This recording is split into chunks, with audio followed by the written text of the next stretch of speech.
नमस्कार, टीवी 9 भारतवर्ष में आपका स्वागत है। अड़ी लेकर हाजिर हूं मैं दिनेश गौतम। ईरान युद्ध का विस्तार क्या करा सकता है वर्ल्ड वॉर भी, यह बहुत बड़ी चिंता बनती जा रही है। इसलिए कि अगर जो कहा गया है वो सोच समझकर कहा गया है और अपने इंटेंट जाहिर किए गए हैं अपने स्टेटमेंट से, तो क्या कहा है डोनाल्ड ट्रंप ने? ओमान होर्मुज को कंट्रोल करने के बारे में ना सोचे। होर्मुज हमको फ्री चाहिए वरना उड़ा देंगे, हमको इलेक्शंस की भी परवाह नहीं है।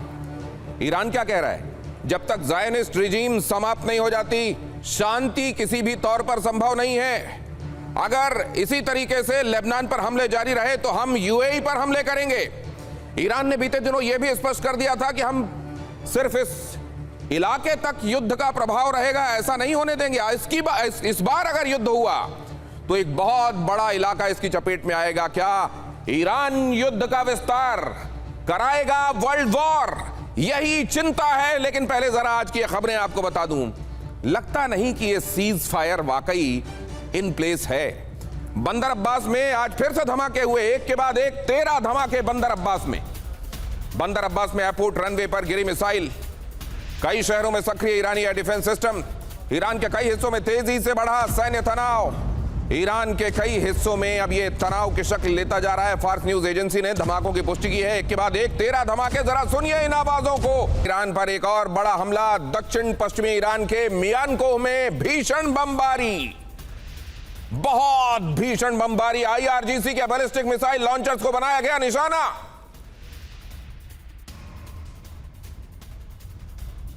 अमेरिकी ठिकानों पर मिसाइल दागने के बाद हुई कार्रवाई।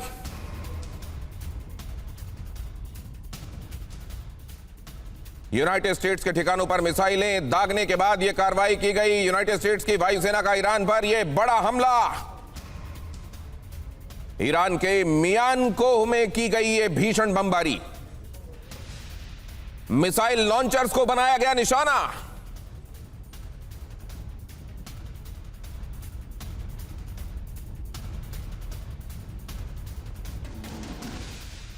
अब जरा अगली खबर देखिए।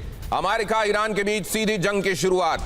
कुवैत में अमेरिकी एयरबेस पर ईरान का हमला। बंदर अब्बास पर हमले के जवाब में दागी गई मिसाइलें। कुवैत बेस से ही बंदर अब्बास पर हुआ था हमला। मिसाइल अटैक के बाद कुवैत एयरबेस पर भारी तबाही हुई है। कुवैत एयरबेस का इस्तेमाल करके बंदर अब्बास पर धमाके किए गए। बंदर अब्बास पर हुए हमले के बाद ईरान ने कुवैत के इस एयरबेस पर हमला किया। और इस तरीके से आप समझ सकते हैं कि कागजों पर यह सीज फायर, कागज पर भी असल में नहीं है, वर्बली अनाउंस किया गया यह सीज फायर है। लेकिन सीज फायर कितना कारगर है, इन प्लेस है कि नहीं है, तो किस तरीके का है, ये खबरें आपको बता रही हैं। और अब अगली खबर देखिए। बेरूत में, अब हम इधर लेबनान की तरफ आपको ले आए हैं। लेबनान में बेरूत में कुछ ही देर पहले आईडीएफ का हमला। अली अल हुसैनी को किया गया टारगेट। इमाम हुसैन डिवीजन के मिसाइल हेड पर हमला। ईरानी मिलिशिया अली अल हुसैनी पर हमला। हिजबुल्लाह का साथ दे रहा अली अल हुसैनी, उसके ठिकाने पर हमला किया गया है। इमाम हुसैन डिवीजन के मिसाइल हेड पर हमला किया गया। ईरानी मिलिशिया अली अल हुसैनी, उस पर हमला किया गया। असल में अली अल हुसैनी हिजबुल्लाह का साथ दे रहा है। और यहां देखिए किस तरीके से ये हमला बोला गया है। ये आईडीएफ की तरफ से बेरूत पर बोला गया हमला है। बेरूत में कुछ देर पहले ही ये हमला बोला गया है। अली अल हुसैनी को इसमें टारगेट किया गया था। इमाम हुसैन डिवीजन के मिसाइल हेड हैं अली अल हुसैनी और ईरानी मिलिशिया से जुड़े हुए हैं अली अल हुसैनी। हिजबुल्लाह का साथ दे रहे हैं अली अल हुसैनी। तबाही कितनी भयानक हुई है देखिए। इमारतों का मलबा सड़क पर फैला हुआ है। रिहायशी इमारत को आईडीएफ ने टारगेट किया क्योंकि यह समझा जा रहा था कि अली अल हुसैनी यहीं पर छिपा हुआ है।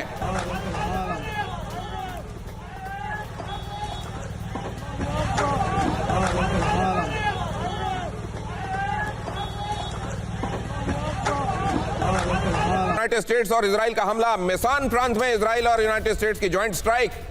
इराकी गुट के कमांडर को निशाना बनाया गया। भीषण तस्वीरें, भयावह आवाजें। जरा देखिए यहां की तस्वीरें और सुनिए इन आवाजों को।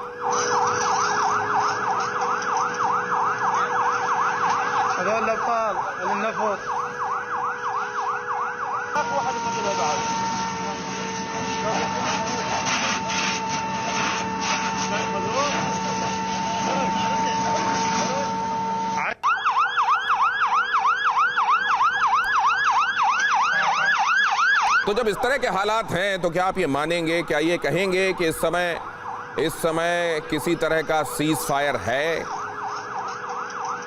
क्योंकि दोनों ही पक्षों की तरफ से ये नहीं कहा जा रहा है पुख्ता तौर पर और मुखर होकर कि सीज फायर तोड़ दिया गया। सीज फायर टूट गया ये ऑफिशियली नहीं कहा जा रहा है, लेकिन हमले हो रहे हैं, दोनों ही तरफ से हो रहे हैं। लेबनान पर, इधर इराक और कुवैत को भी नहीं छोड़ा जा रहा है। ईरान के बाहर ट्रंप के टारगेट पर ओमान, इधर देखिए ईरान के बाद ट्रंप के टारगेट पर ओमान को भी हमलों से उड़ा देंगे, ट्रंप ने कहा। ट्रंप ने ओमान पर हमले की धमकी दी है। ओमान को अपनी हद में रहना होगा, डोनाल्ड ट्रंप ने कहा। हॉर्मुज़ स्ट्रेट में रुकावट पैदा ना करे ओमान। तो पहले जो सिर्फ ईरान ईरान ईरान हो रहा था, अब ओमान ओमान ओमान भी होने लगा है। ईरान के साथ ओमान का नाम लिया जाना, उधर इजराइल के साथ साथ यूएई का, अमेरिका के साथ साथ यूएई का नाम भी लिया जाना। और उधर आपको सिर्फ मालूम है ये कॉन्फ्लिक्टिंग पार्टीज तक सिर्फ सीमित नहीं है, तुर्की भी आ गया है। तुर्की ने भी स्टेटमेंट दिए हैं। क्या ये स्टेटमेंट बता रहे हैं आने वाले दिनों में युद्ध और व्यापक हो जाएगा? देखिए, पहले ईरान कह चुका है कि हम ईरान और ओमान मिल के जो हॉर्मुज़ स्ट्रेट है उस पर जो यातायात हो रहा है उसके लिए टोल लेंगे। अब तो उन्होंने एक अथॉरिटी भी बना दी है जो टोल कलेक्ट कर रही है। तो इस समय ओमान, हालांकि ओमान पूरी तरह से अमेरिकन अलायंस के साथ था, लेकिन जो नेगोशिएशंस चल रही थी ईरान और अमेरिका के बीच उसमें वे मीडिएटर था, तो शायद उसका भी एक शक है कि ये दोनों मिलके शायद ऐसा कुछ कर रहे हो। लेकिन ओमान, आप देखेंगे सिचुएशनली, जोग्राफिकली आप देखेंगे तो एक बड़े अच्छे पोजीशन पे है हॉर्मुज़ के, और जो भी यातायात वहां से होता है वहां से ऑब्जर्व किया जाता है। इसीलिए ओमान एक टारगेट पर है। और ओमान का भी आप ये मान लें थोड़ा वेस्टेड इंटरेस्ट जरूर है कि किसी ना किसी तरह वो ईरान के साथ खड़ा दिखे कि अगर हॉर्मुज़ को टोल की जो बात हो रही है उसमें अगर, तो उसको भी हिस्सा मिल जाए, इससे वो इनकार नहीं करता है। लेकिन ओमान पूरी तरह से अमेरिकन अलायंस के साथ था, इस समय वो खड़ा दिख रहा है ईरान के साथ। लेकिन मुझे नहीं लग रहा है आगे आने वाले दिनों में भी ओमान को टारगेट अमेरिका या इजराइल बना सकता है। अमेरिका या इजराइल ओमान को टारगेट नहीं बनाएंगे, लेकिन सीज फायर ये लग रहा है कि ये इसमें फायर ही फायर बचा है, सीज तो कहीं दिखाई दे नहीं रहा है। दीपक सर, बहुत धन्यवाद sir, that was a good line. Serious जो फायर थी वो सीज नहीं हो रही है, वो तो लगातार वहां पर चल रही है और मिस फायर भी बहुत हो रहा है। थैंक यू वेरी मच, बहुत अच्छा लगता है। सो क्या चाहते हैं सर आप? ट्रस्ट कहां पर है? अभी 2 दिन पहले कि Israel has got mid air refuelling aircraft, जिसके बाद पहले नहीं थे, गिडियन बोइंग से लिए, उनकी रेंज और एक्सटेंड हो जाएगी। पहला वाला परसों आया इजराइल में, इजरायली एयरफोर्स के पास। ये क्या सब हो रहा है वहां पर? और ईरान नहीं मान रहा, नहीं रोक रहा है। इस कुवैत पे हमला किया क्योंकि वहां से उनके जहाज उड़े थे जिन्होंने बंदर अब्बास पर हमला किया। So it's just continuing without any stop. कब तक सही एक सवाल उठता है फाइनली, कब तक मार खाता रहेगा? कब तक अपनी इकोनॉमी को ध्वस्त होते दिखेगा ईरान? कभी ना कभी तो झुकना पड़ेगा sir. America is not going to stop, take it from me. Israel नहीं रुकेगा सर। और इजराइल ने तो आज हमला जो किया बेरूत पर, राइट, दाहिया रीजन, मैं तो रहा हूं वहां पे सर, वेरी ब्यूटीफुल पार्ट, उड़ा दिया। और फिर tyre the second largest city है इजराइल की, क्षमा कीजिए, लेबनान की सेकंड लार्जेस्ट। 140-150 लाख लोग रहते थे, उन सबसे कब भाग जाओ यहाँ से। और वो भाग रहे थे और रास्ते में हिजबुल्लाह के झंडे दोनों तरफ लगे हुए थे। Hezbollah has taken over Lebanon. Israel नहीं छोड़ेगा सर, वो उनका, this is their commitment to themselves. याम इजराइल खाए, Israel lives, the people of Israel live. वो नहीं मानेंगे सर। ये बहुत इंपॉर्टेंट बात आप कह रहे हैं, क्योंकि कल जनरल डीपी पांडे से मैंने यही बात कही थी। उन्होंने कहा कि देखिए, इसको लेबनान पे होने वाले अटैक मत कहिए, ये असल में लेबनान की धरती में हिजबुल्लाह के ऊपर होने वाले हमले हैं। लेकिन जिस तरीके से आप कह रहे हैं कि लेबनान, क्या इस समय वो जो कहते हैं मेटास्टैटिक स्टेज में अगर बीमारी पहुंच गई, क्या ये हिजबुल्लाह मतलब लेबनान और लेबनान मतलब हिजबुल्लाह हो गया? क्योंकि हिजबुल्लाह इतने ज्यादा और इतने ज्यादा कंट्रोल कर रहे हैं इस समय वहां पर चीजों को, यह भी एक महत्वपूर्ण सवाल है। लेकिन फिलहाल ये सीज फायर की स्थिति करके काले सर आपको क्या नजर आ रही है? नहीं, सीज फायर कभी था ही नहीं दिनेश, ये तो आपको पता ही है। There was just a cessation of hostilities, हम इसे बोलते हैं। एक्चुअली सीज फायर अनाउंस किया था, परंतु छुटपेट लड़ाई तो चल ही रही थी। Economic blockade is also a form of war. ये कहना कि नहीं भाई, केवल मतलब जब आपस में गोलियां चल रही हों तभी उसको वॉर का आप डेफिनेशन दे सकते हैं, तो बिल्कुल गलत है। वॉर का डेफिनेशन आज बहुत चौड़ा हो गया है।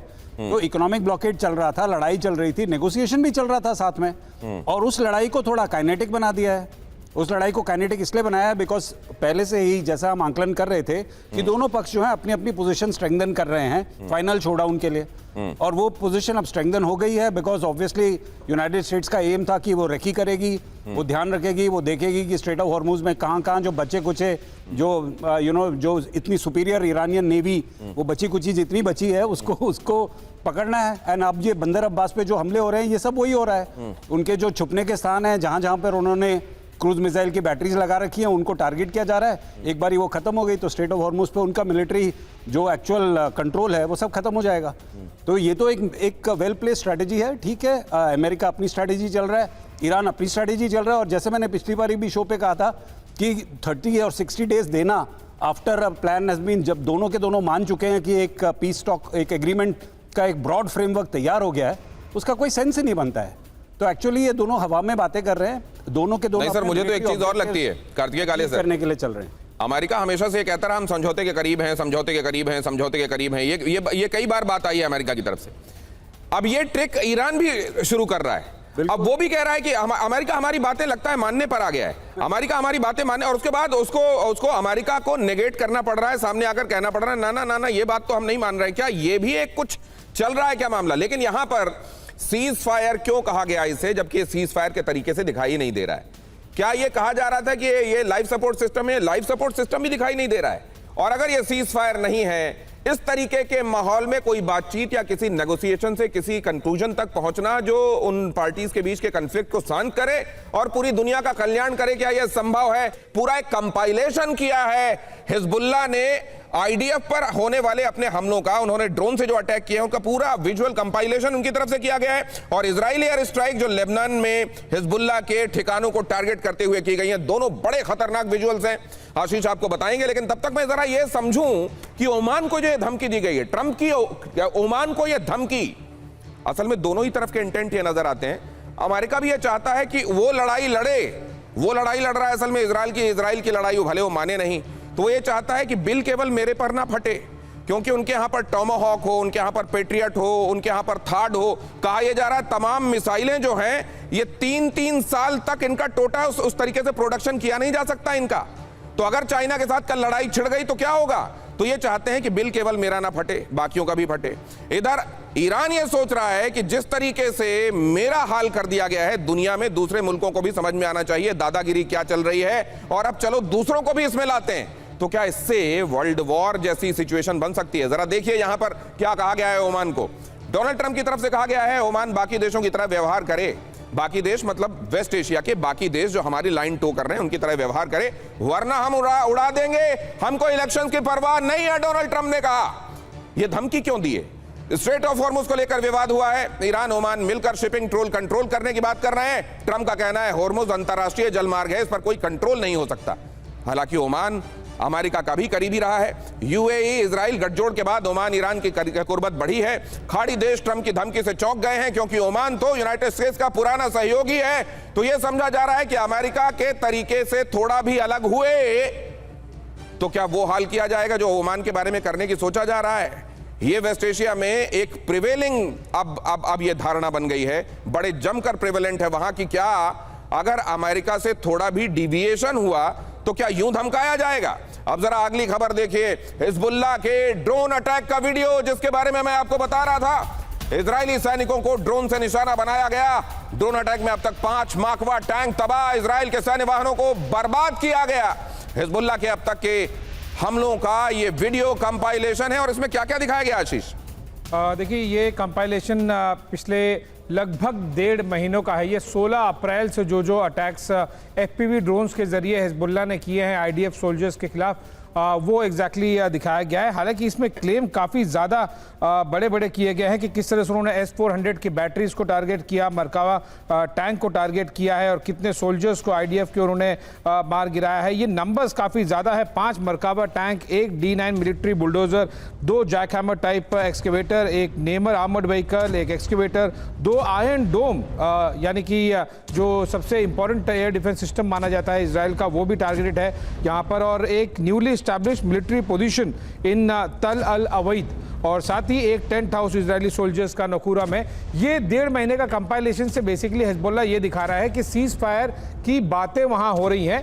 ये फ्रंट तो 16 अप्रैल से सीज फायर के बावजूद 1.5 महीने से लगातार एक्टिव है और ये एक्टिविटी की तस्वीरें हैं। ये क्लियरली दिखा रहा है कि जब तक आप पूरी तरह से अगर आप इस वॉर को नहीं रोक पाएंगे, ये फ्रंट बहुत ही एक्टिव रहेगा।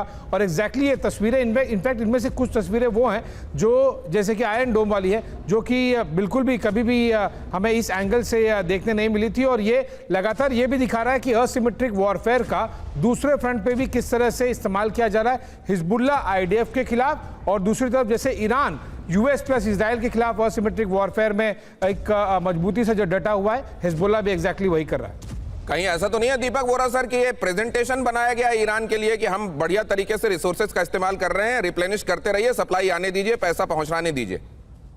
ये आपने बहुत अहम प्रश्न पूछा है सर। सप्लाईज कहां से आती थी? आपको याद है कि ईरान डायरेक्टली तो लेबनान के साथ बॉर्डर नहीं है उसका, तो ये सप्लाईज आती थी थ्रू इराक, इराक के थ्रू सीरिया जाती थी, सीरिया का बॉर्डर है, वहां से हिजबुल्लाह को मिल जाती थी। और इसको फैसिलिटेट करता था एक व्यक्ति, उसका नाम शायद आपको याद होगा, बशार अल असद, आजकल मॉस्को में बैठा हुआ है।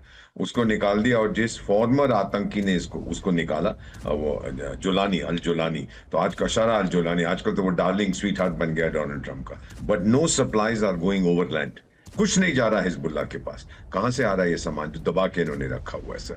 This is it, they are using जो इनके पास सामग्री थी, जो मेरे इजरायली फ्रेंड्स कह रहे हैं। और एक चीज और हो सकती है सर, हिजबुल्ला के बहुत से समर्थक ईरान में हैं, और अगर ईरान उन तक सामग्री, वॉर मटेरियल नहीं पहुंचा पाया, हो सकता है कि वो वहां पे नाराज हो जाएंगे sir. I don't know what will happen, क्योंकि अगर खून की आदत पड़ जाती है हैवान को, दुश्मन का खून नहीं पीता तो अपने बनाने वाले का खून वो पीने लगता है सर। बहुत इंपॉर्टेंट बात, खून पीने की आदत पड़ जाए तो फिर अगर किसी दूसरे का नहीं तो फिर जो अभी तक पाल पोस रहा था उसी का चाहिए, लेकिन खून चाहिए। लेकिन अगली खबर देखिए जरा, ट्रंप की धमकियों के आगे नहीं झुकेगा ईरान। ईरान ने स्पष्ट किया है होर्मुज स्ट्रेट पर नियंत्रण ईरान की रेड लाइन है। यूरेनियम संवर्धन पर ईरान का सख्त रुख कायम है। होर्मुज और अपने ऊपर लगे प्रतिबंध को हटाने पर ईरान अड़ा हुआ है। रणनीतिक गतिरोध से घबराए ट्रंप मांग रहे हैं समझौता। यह भी कहा जा रहा है कि यह बहुत बड़ा स्ट्रैटेजिक ब्लॉकेड है और ये अमेरिका जैसी बड़ी ताकत को भी विचलित किए हुए है। अब जरा अगली खबर की तरफ आपको ले चलता हूं जो उतनी ही महत्वपूर्ण है। ईरान कभी नहीं बना पाएगा परमाणु हथियार। ट्रंप के रहते ईरान पर कड़ा प्रतिबंध नहीं हटेगा। ईरान के परमाणु कार्यक्रम पर अमेरिका का रुख साफ है। कूटनीतिक प्राथमिकता के साथ सैन्य कार्रवाई का भी विकल्प है। अमेरिकी विदेश मंत्री मार्को रूबियो की ईरान को वार्निंग, ट्रंप के रहते कभी परमाणु हथियार बना नहीं पाएगा ईरान। सुन लीजिए जरा मार्को रूबियो ने क्या कहा है। यूरेनियम को लेकर ईरान का बड़ा बयान आया है। संवर्धित यूरेनियम पर कोई बात होगी ही नहीं। संवर्धित यूरेनियम बातचीत के एजेंडे में नहीं है। ईरान की सिक्योरिटी काउंसिल के डेप्यूटी सेक्रेटरी अली बागेरी कानी का यह बयान कि संवर्धित यूरेनियम पर तो हम बात ही नहीं करें। पहले कहा जा रहा था होर्मुज पे बात कर लो, आगे आने वाले दिनों में यूरेनियम को लेकर देख लेंगे, ये फेज 2 में होगा। अब कहा जा रहा है यूरेनियम को लेकर तो कोई बात ही नहीं होगी। ये कार्तिकेय काले सर, ये क्या चल रहा है? देखिए वही चल रहा है जो हम इतने दिनों से बोल रहे हैं कि दोनों देश जो हैं बिल्कुल मैक्सिमलिस्ट पोजीशंस पे हैं एंड देयर इज़ नो बीच का उनका कोई रास्ता नहीं है। अब जो है रास्ता जो है धीरे धीरे करके मिलिट्री मीन से ही आगे जाएगा। There is no other option, कोई ऑप्शन नहीं है। ऑप्शन तभी हो सकता है जब इन दोनों में से एक देश अपनी पोजीशन को चेंज करे, और ये हमें इस समय बिल्कुल नहीं दिख रहा है। यूनाइटेड स्टेट्स इस समय कमांडिंग पोजीशन में है तो डेफिनेटली पीछे नहीं जाएगा। ईरान जो है अपनी बात पे अड़ा हुआ है, तो वो एक तरह से मैं बोलूँ कि जब अपनी बात पे अड़ा हुआ है तो फिर वो लड़ाई की तरफ ही आगे धीरे धीरे जा रहा है। तो मेरे ओपिनियन में डेफिनेटली इसमें कोई ऑप्शन नहीं है। धीरे धीरे ये लड़ाई इंटेंसिफाई होगी और मौका देख के कुछ ना कुछ आगे ऐसे ही होगा। आगे ये खबर देखिए जरा, ईरान युद्ध का विस्तार अगर होता है तो क्या ये वर्ल्ड वॉर तक चला जाएगा? ये जो बात, ये जो थीम आज अड़ी की हमने आपके सामने रखी है, वो जरा देखिए क्या क्या चीजें दिखाई दे रहे हैं इसमें। वर्ल्ड ओवर ईरान युद्ध का विस्तार कराएगा वर्ल्ड वॉर। ओमान को, क्योंकि ट्रंप की सीधी धमकी अभी मैंने आपको खबर के तौर पर बताई किस तरीके से ओमान को लेकर ट्रंप सीधे धमकाने वाले अंदाज में आ गए हैं। कह रहे हैं अगर हम चुनाव हारेंगे हमको उसकी परवाह नहीं, लेकिन उड़ा देंगे। वो जो होर्मुज कंट्रोल करने की सोचेगा ईरान या उसके साथ कोई और, उसको हम उड़ा देंगे। और उधर ईरान की यूएई को धमकी आ गई है कि अगर इसी तरीके से लेबनान पर हमले होते रहे इजराइल की तरफ से तो हम यूएई को टारगेट करेंगे। इधर एर्दोगन इजराइल को चेतावनी दे रहे हैं। एर्दोगन भी बीच में आए। एर्दोगन ने भी इजराइल को चेतावनी जारी कर दी। यहां क्या कहा जा रहा है, लेबनान में इजरायली हमले, इधर आप जानते हैं लेबनान में इजरायली हमले तेज हो गए हैं, उधर होर्मुज में सीज फायर टूट गया है। ये जो ईरान है वो यूरेनियम को लेकर किस तरीके से अड़ा हुआ है, अभी अभी मैंने आपको खबर में बताया। और बीते दिनों अगर आपको याद हो, ईरान की तरफ से कैटेगोरिकल स्टेटमेंट आया था कि इस बार अगर ये सब शुरू हुआ तो केवल इस रीजन तक ये महदूद नहीं रह जाएगा, ये रीजनल कॉन्फ्लिक्ट नहीं रह जाएगा, ये बहुत बड़ा हो जाएगा। प्रोफेसर अमिताभ, वो उनका मतलब क्या है ये कहने से? देखिए, ईरान कहता है कि हम पूरे इस रीजन में जो भी मेरी स्थिति थी उसको मुझे मेंटेन करने दिया जाए। और इजराइल कहता है, तुर्की के बारे में ये भी बहुत इंपॉर्टेंट है, वो कह रहा है कि वो नया ईरान बनने जा रहा है, क्योंकि ईरान को तो हमने थोड़ा कॉम्प्रोमाइज करा दिया है, लेकिन तुर्की उस ईरान का स्पेस ले रहा है। और तुर्की हम सब जानते हैं नेटो कंट्री है। अमेरिका इस समय 13 कंट्री पर अटैक कर चुका है, आप ये ध्यान रखिए। और उस 13 में से 7 पर उसने कई बार अटैक किए हैं, ईरान, इराक, नाइजीरिया, वेनेजुएला, इस तरह तमाम तरह के देश। पूरे दुनिया में हर 11 आदमी में से एक आदमी थ्रेटेंड फील करता है इस समय अमेरिका से। और पूरे दुनिया को ये लग रहा है कि जिस तरह से ये उधर यूक्रेन चल रहा है, ताइवान की बात चाइना कर रहा है, इधर वेस्ट एशिया में जो हो रहा है हम बता ही रहे हैं, तो पूरे दुनिया में इस समय तनाव है। और सिर्फ एक व्यक्ति, जो हम बार बार कहते हैं कि वो जो मैडमैन थियरी है उसको प्रूव करने में रियल मैडमैन है, वो दुनिया के शहंशाह की तरह हम देख ही रहे हैं कौन सा व्यक्ति है। तो अगर इसी तरह चलता रहा तो पूरे आप तो इस रीजन की बात कर रहे हैं, मैं बोल रहा हूं इससे इंटरलिंकेज। देखिए, फर्स्ट वर्ल्ड वॉर जब शुरू हुआ था, एक बहुत छोटी सी घटना शुरू हुई थी। उसमें उस समय जो ऑस्ट्रो हंगेरियन एम्पायर के राजा थे, उन्होंने रूस से कहा, रूस ने फ्रांस से कहा, फ्रांस ने इंग्लैंड से कहा, और इधर जो है ऑस्ट्रो हंगेरियन एम्पायर ने जर्मनी से कहा, और धीरे धीरे मिलते मिलते दोस्त मिलते गए। और आप ये बताइए कि आप जो फर्स्ट वर्ल्ड वॉर की बात कर रहे हैं या second world war? First world. क्या first world war Sarajevo, Poland, second world war, third world war क्या होर्मुज?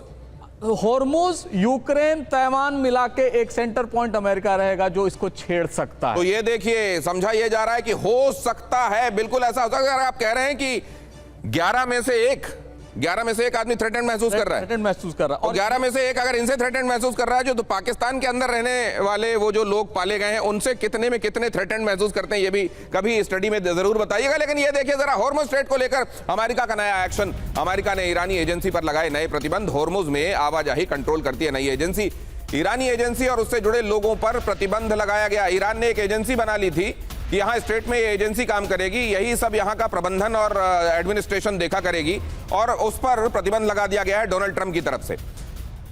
अब जरा देखिए होर्मुज पर ट्रंप की नई चाल। ईरान की नई एजेंसी के पर्शियन गल्फ स्ट्रेट, जो ये नाम है इसका, पर्शियन गल्फ स्ट्रेट है, और उससे जुड़े जो लोग हैं उनके खिलाफ यूनाइटेड स्टेट्स का एक्शन।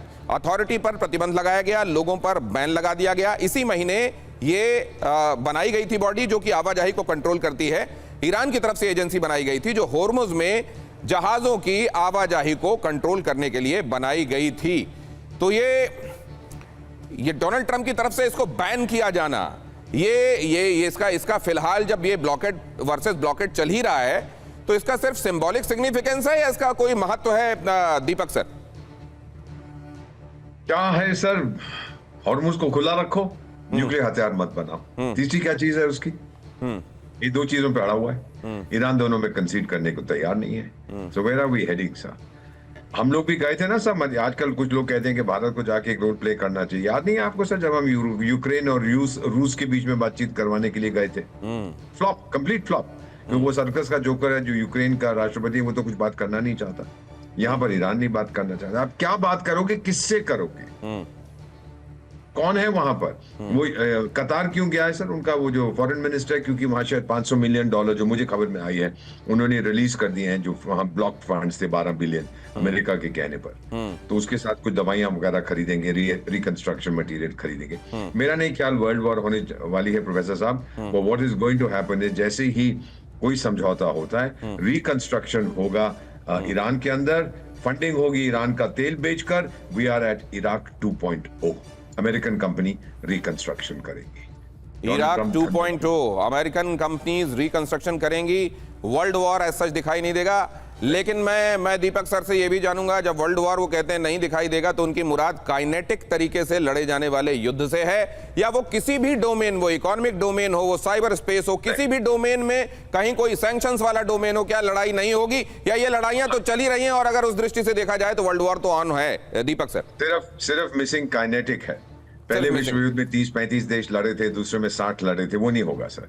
अफ्रीका को कोई इंटरेस्ट नहीं है कौन किसको ठोक रहा है, लैटिन अमेरिका को कोई इंटरेस्ट तो बस आपने कह दिया सर, दीपक सर की ये बड़ी बात काइनेटिक मिसिंग है कि वर्ल्ड ओवर एक दूसरे एक ऐसे पाले में बटकर गोलियां नहीं चल रही हैं, बाकी तो ये चलना शुरू हो गया और गोलियां धमाके जिनके बीच में चलना चाहिए वो चल रहे हैं। हो सकता है उसको और व्यापक विस्तार दे दें। इस तायर में अब तक का सबसे बड़ा हमला, यही बात अभी कही जा रही थी दीपक साहब की तरफ से कि तायर में कितने हमले हुए हैं, 10 से ज्यादा इमारतें जमींदोज हो गई हैं। आईडीएफ का दावा, हमले से पहले हमने चेतावनी दे दी थी और यह कहा था कि तायर को खाली कर दो। असल में उन्होंने कल 50 जगहों को खाली करने के लिए कहा था। अब जो लोग वहां इतने दिनों से रह रहे हैं, जाहिर है उनके लिए यह परेशानी कि वो रातों रात कैसे घर खाली कर दे, लेकिन आईडीएफ कह रहा है कि अब हमारे पास ज्यादा वक्त नहीं है और हमको हिजबुल्लाह को जल्द से जल्द पूरे तौर पर साफ करना है।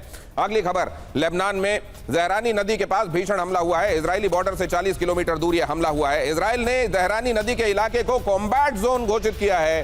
स्थानीय लोगों को जल्द इलाका खाली करने के निर्देश हैं। यहाँ पे हालात हैं क्या आशीष, क्या वाकई ऐसा हो गया है?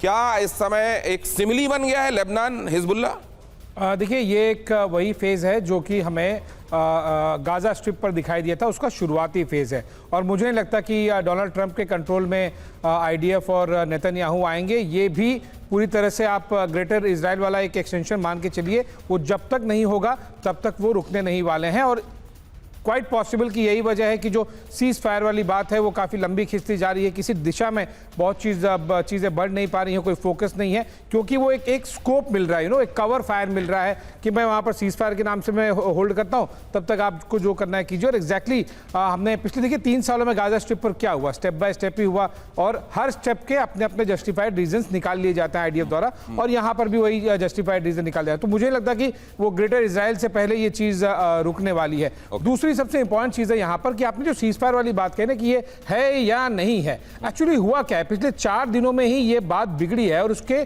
कोर में है ओमान के जो फॉरेन मिनिस्टर हैं उनका डेलीगेशन और ईरानियन डेप्यूटी फॉरेन मिनिस्टर का डेलीगेशन 24 तारीख को मिले। और जैसे ही वो मिले, ये जो पीजीएसी की आप बात करते हैं, Persian gulf state authority, Oman उस तरफ किसी तरह से ईरान के साथ में ठीक हो जाए। और यहीं पर डोनाल्ड ट्रंप को दिखा कि यार मेरा जो मिडिल ईस्ट वाला, मेरा जो वेस्ट एशिया वाला ग्रुप है वो थोड़ा टूटता हुआ नजर आ रहा है, और उसी के बाद से चटक गई बातें और आपको ये चुटपुट सीज फायर वायलेशन दिखाई दे रहा है। 24 तारीख ओमान के फॉरेन मिनिस्टर का डेलीगेशन और ईरानियन डेप्यूटी फॉरेन मिनिस्टर का डेलीगेशन मिला। बहुत इंपॉर्टेंट ऑब्जर्वेशन और इंफॉर्मेशन। अब जरा ये देखिए, जब ये कहा जा रहा है वर्ल्ड वॉर, जैसे सीज फायर है कि नहीं, वर्ल्ड वॉर भी है या नहीं है, या उसकी आहट सुनाई दे रही है? वर्ल्ड वॉर की आहट। एर्दोगन, अब देखिए यहां पे चाय से ज्यादा केटली गरम।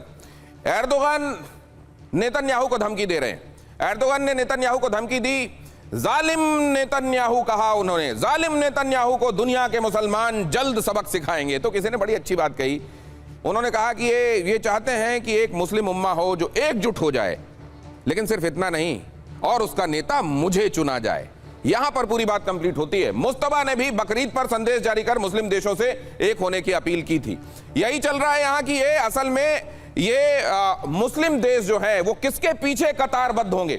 20 मई को आईआरजीसी ने कहा था अगर आक्रमण हुआ तो जंग फैलेगी। आईआरजीसी ने पहले यह बात कह दी थी। क्या ये तमाम बातें वर्ल्ड वॉर की आहट के तौर पर ली जानी चाहिए या नहीं? उधर नेतन्याहू लगातार ट्रंप पर मिलिट्री एक्शन का दबाव बना रहे हैं। एर्दोगन ने जो कहा, मुस्तफा जो कह रहे हैं, नेतन्याहू और ट्रंप के बीच में जब फोन कॉल्स होते हैं तो नेतन्याहू हमला करने और तब रुकने, जब मिशन अकम्प्लिश्ड हो जाए तब की बात कर रहे हैं। ट्रंप यहां ऑफ रैम्प तलाश रहे हैं, लेकिन अभी तक तलाश नहीं पाए हैं। ट्रंप को पता है इस बार हमला किया तो जंग का दायरा बढ़ जाएगा। खुद डोनाल्ड ट्रंप ये समझ रहे हैं कि इस बार अगर किया, और इसीलिए ये हमले तो हो रहे हैं, लेकिन ये छिटपुट हो रहे हैं। उस तरीके से फुल स्केल अटैक्स आप नहीं देख रहे हैं जो बीते दिनों देखने को मिले थे। क्या ये माना जाए कि ये बात हर एक पार्टी भांप रही है कि, और इसीलिए ईरान भी उतना मुखर होकर उतना ज्यादा एक तरीके से डुगडुगी पीट कर नहीं कह रहा है कि ये देखिए सीज फायर खत्म कर दिया इन्होंने और इसके लिए जिम्मेदार है। हो रहा है ये, लेकिन उतना मुखर होकर नहीं हो रहा। क्या इनको सबको ये लग रहा है काले साहब कि बात फैल जाएगी और अपने हाथ से बाहर रायता समेटते नहीं आएगा, इसलिए ऐसा हो रहा है? डेफिनेटली देखिए, दोनों देश जो इन्वॉल्व हैं उसमें अमेरिका का अपना एक इंटेंशन है जिसके कारण वो एब्सोल्यूट वॉर में जा नहीं रहा है। उसका इंटेंशन बड़ा क्लियर है, बिकॉज उसको